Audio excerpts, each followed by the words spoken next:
ሰላም ጤና ይስጥልኝ ክብራትና ክብራን የሄልዝ ኤዱኬሽን ቻናል ቤተሰቦች እንደምን አላችሁ?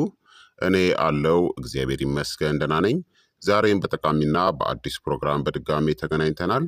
በዛሬው የጤና ፕሮግራማችን ላይ የምንመለከተው የገብስን እጅግ አስደናቂ የጤና ጥቅሞችን በሚገባ እነግራችኋለሁኝ ማለት ነው።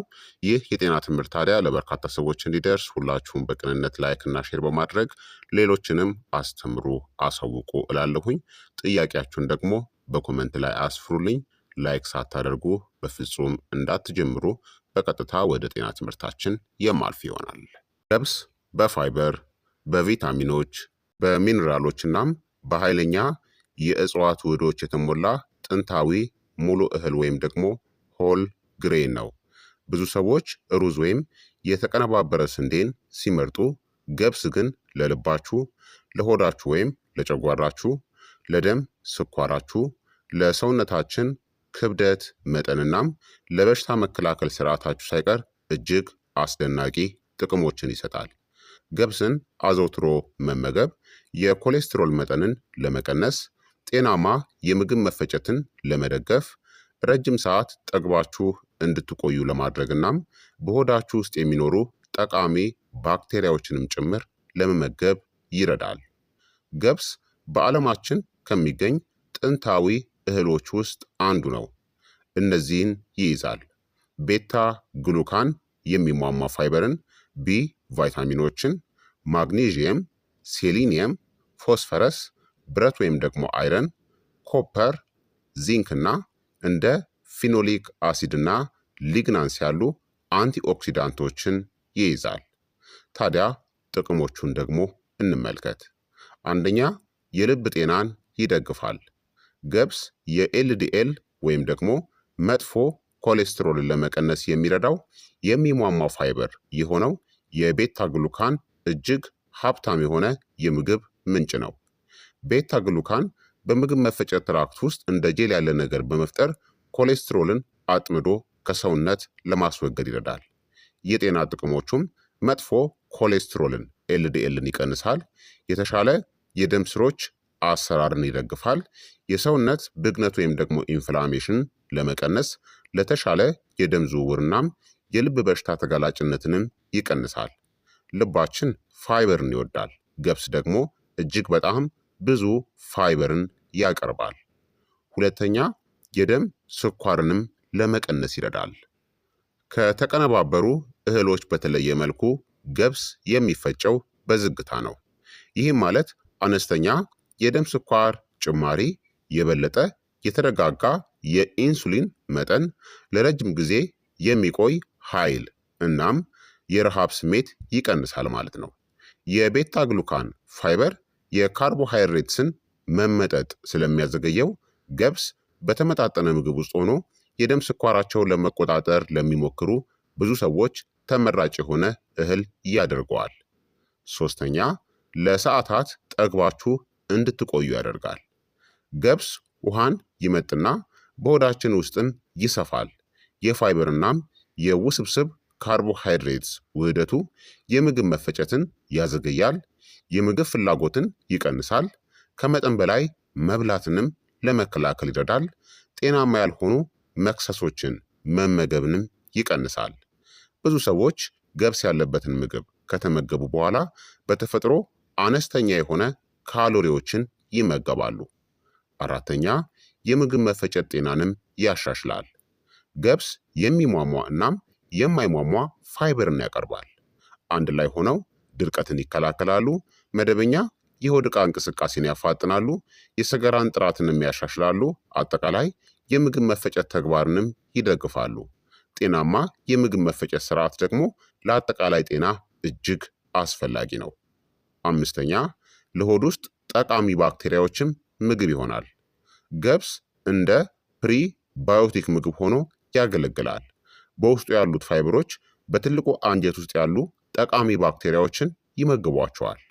እነዚህ ባክቴሪያዎች በርካታ ተግባራቶችን ለማድረግ የሚረዱ ሾርት ቼይን ፋቲ አሲዶችን ያመርታሉ። እነዚህ ደግሞ የአንጀት ግድግዳን ለማጠናከር፣ ብግነትን ወይም ኢንፍላሜሽንን ለመቀነስ፣ የበሽታ መከላከል ጤናንም ለመደገፍ፣ የምግብ መፈጨት ምቾትንም ለማሻሻል ይረዳሉ። ጤናማ የአንጀት ማይክሮባዮም ካለ ለመላው ሰውነታችን ይጠቅማል። ስድስተኛ ኮሌስትሮልን በተፈጥሯዊ መንገድ ለመቀነስ ይረዳል። በየቀኑ አንድ ጭልፋ ገብስን መመገብ ከልብ ጤናማ ምግብ ጋር ሲጣመር የኮሌስትሮል መጠንን በሂደት ሊያሻሽል ይችላል። የሚሟሟው ፋይበር የኮሌስትሮል መመጠጥን ይቀንሳል። የኮሌስትሮል ወደ ውጭ መውጣትን ይጨምራል። ጤናማ የደም ቅባት ወይም ደግሞ የሊፒድ መጠንንም ይደግፋል። ገብስ ለልብ ጤና በሚመከሩ የምግብ ስርዓቶች ውስጥ ብዙ ጊዜ እንዲካተት ከሚደረግባቸው ምክንያቶች ውስጥ አንዱ ይህ ነው። ሰባተኛ ጤናማ የክብደት ቁጥጥርንም ይደግፋል። ገብስ አልሚ ምግቦች የበዙበት ነገር ግን በአንጻራዊ ሁኔታ አነስተኛ ካሎሪ ያለው ነው። እነዚህን በማድረግ ክብደትን ለመቆጣጠርም ይረዳል። የጥጋብ ስሜትን በመጨመር የምግብ ጉጉትን በመቀነስ የደም ስኳርን በማረጋጋት እናም ጤናማ የምግብ መፈጨትንም በመደገፍ የተቀነባበሩ እህሎችን በገብስ መተካት ጤናማ ክብደትን ጠብቆ ለማቆየት ቀላል ሊያደርገው ይችላል። ስምንተኛ በኃይለኛ አንቲኦክሲዳንቶችም የበለጸገ ነው። ገብስ አንቲኦክሲዳንቶችን ይዟል። የቫይታሚን ኢ ውህዶችን፣ ሴሊኒየም፣ ፊኖሊክ አሲዶችና ፍላቮኖይድስን። እነዚህ ውህዶች ህዋሳትን ወይም ሴሎችን ፍሪ ራዲካልስ ከሚያመጡት የኦክሲዲቲቭ ስትረስ ይከላከላሉ። የኦክሲዲቲቭ ስትረስን መቀነስ ጤናማ የእርጅና ሂደትን ይደግፈዋል።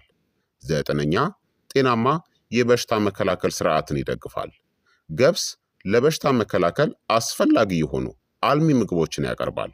እነዚህም ዚንክ፣ ሴሊኒየም፣ ብረት ወይም ደግሞ አይረን እናም ኮፐር ወይም መዳብን። እነዚህ አልሚ ምግቦች መደበኛ የበሽታ መከላከል ተግባርን እናም የሰውነት ኢንፌክሽኖችን የመቋቋም አቅምን ለማጠናከር ይረዳሉ። አስረኛ ጤናማ አጥንትንም ያጎለብታል። ገብስ እነዚህን ያቀርባል። ማግኒዥየም፣ ፎስፈረስ እናም ማንጋኒዝን። እነዚህ ማዕድናት ደግሞ ለአጥንት ጥንካሬ፣ ለአጥንት ማዕድን ስብጥርና ለጤናማ ጡንቻዎች አሰራር ይረዳሉ። ጠንካራ አጥንቶች ከካልሲየም ባሻገር ተጨማሪ ንጥረ ነገሮችን ይፈልጋሉ። 11ኛ ለረጅም ጊዜ የሚቆይ ኃይልንም ያቀርባል። ገብስ በዝግታ ስለሚፈጭ ወጥ የሆነ የግሉኮስ ስኳር ልቀትን ያቀርባል። ይህ ደግሞ የኃይል ድንገተኛ መውረድን ለመቀነስ፣ የጽናት አቅምን ለማሻሻል፣ ትኩረትንም ለመደገፍና ቀኑን ሙሉ የተረጋጋ ኃይልን ጠብቆ ለማቆየትም ይረዳል። ለቁርስ ወይም ለምሳ የሚሆን እጅግ በጣም ጥሩ እህል ነው። 12ኛ ጤናማ የደም ግፊትንም ይደግፋል። የገብስ የቫይታሚንና የማዕድናቶች ውህደት ፋይበር፣ ፖታሲየምና ማግኒዥየም ጤናማ የደም ስር አሰራርን ይደግፋል። እንዲሁም አጠቃላይ ጤናማ የምግብ መፈጨት ስርዓት አካል በመሆን ጤናማ የደም ግፊትንም ለመጠበቅ አስተዋጽኦ ያደርጋል። 13ኛ የረጅም ጊዜ ብግነትን ወይም ኢንፍላሜሽንንም ይቀንሳል። እንደ ገብስ ያሉ ሙሉ እህሎች ከረጅም ጊዜ በሽታዎች ጋር ተያያዥነት ያለውን አነስተኛ የሰውነት ብግነት ወይም ኢንፍላሜሽንን ለመቀነስ የሚረዱ የእጽዋት ውህዶችን ይዛሉ። በሙሉ እህሎች የበለጸገ የአመጋገብ ስርዓት ለተለያዩ የረጅም ጊዜ ጤና ችግሮች የመጋለጥ ዕድልን ከመቀነስ ጋርም የተያያዘ ነው። 14ኛ ጤናማ ቆዳንም ይደግፋል። ጤናማ ቆዳ የሚጀምረው ከውስጥ ነው። ገብስ ለቆዳ ጤንነት የሚያስፈልጉ አልሚ ምግቦችን ይዟል። እነሱም ሴሊኒየም፣ ዚንክ፣ ቢ ቫይታሚኖችና አንቲኦክሲዳንቶችን። እነዚህ አልሚ ምግቦች የቆዳ ህዋሳትን ለመጠበቅና መደበኛ የቆዳ ጥገናንም ለመደገፍ ይረዳሉ። 15ኛ የአንዳንድ የረጅም ጊዜ በሽታዎችን ተገላጭነትንም ሊቀንስ ይችላል። ገብስን ጨምሮ ሙሉ እህሎችን አዘውትረው የሚመገቡ ሰዎች በአጠቃላይ ለእነዚህ የመጋለጥ ዕድላቸው አነስተኛ ነው። ለልብ በሽታ፣ ለአይነት 2 የስኳር በሽታ፣ ከመጠን በላይ ለሆነ ወፍራምነት ወይም ኦበሲቲ እናም የምግብ መፈጨት ችግሮች ለምንላቸው ገብስ የበሽታዎች መድኃኒት ባይሆንም የተመጣጠነ እናም አልሚ ምግቦች የበዙበት የምግብ ስርዓታችን አስፈላጊ አካል ነው። ታዲያ ገብስን ለመመገብ የሚረዱ የተሻሉ መንገዶችን እንመልከት። ገብስን በብዙ ጣፋጭ መንገዶች መመገብ ትችላላችሁ።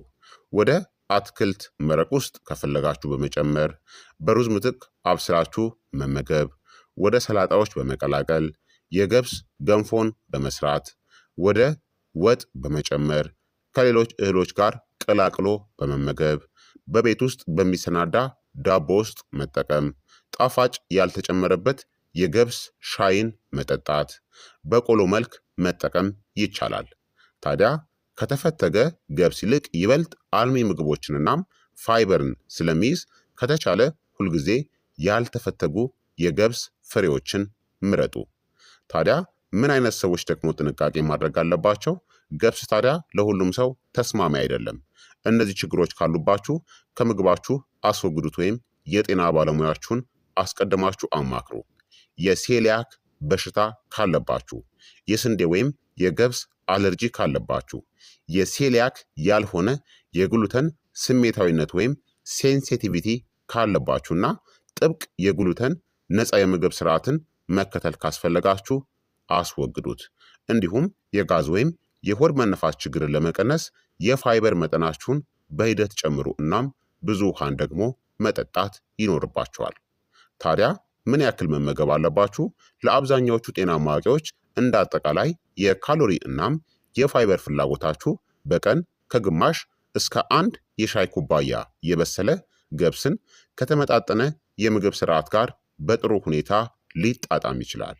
ለተመጣጠነ ምግብ ከአትክልቶች፣ ከባቄላ እናም ከጥራጥሬዎች፣ ከፕሮቲን ጋር ወይም ደግሞ ከጤናማ ቅባቶች ጋር አጣምራችሁ ተመገቡት።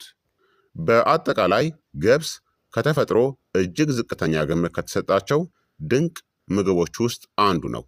የልብ ጤናንናም ጤናማ የኮሌስትሮል መጠንን ከመደገፍ ጀምሮ የምግብ መፈጨትን እስከ ማሻሻል፣ ለአንጀት ጠቃሚ ባክቴሪያዎች ምግብ ከመሆን የደም ስኳርን ለመቆጣጠር ለመርዳትናም ለረጅም ጊዜ የሚቆይ የጥጋብ ስሜትን ከመስጠት አንጻር ይህ ጥንታዊ ሙሉ እህል በስነ ምግብ ሳይንስ የተደገፉ አስደናቂ ጥቅሞችን ይሰጣል። ሁሉንም በሽታዎች መከላከል ወይም መፈወስ የሚችል አንድ ነጠላ ምግብ የለም። ነገር ግን እንደ ገብስ ያሉ ሙሉ እህሎችን በተለያዩ እናም በተመጣጣኝ የምግብ ስርዓት ውስጥ አዘውትሮ ማካተት ለረጅም ጊዜ ጤና ከፍተኛ የሆነ አስተዋጽኦን ያደርጋል ማለት ነው። የዛሬው የጤና ትምህርቴ ይህንን ይመስል ነበረ። እንደተማራችሁበት ተስፋ አደርጋለሁኝ። ላይክ እና ሼር ሳታደርጉ በፍጹም እንዳትወጡ። ጥያቄያችሁን በኮመንት ላይ አስፍሩልኝ። በቀጣይ የጤና ትምህርት እስከምንገናኝ እኔንም እናንተንም ቸር ያቆየን። መልካም ጊዜ፣ መልካም ቆይታ።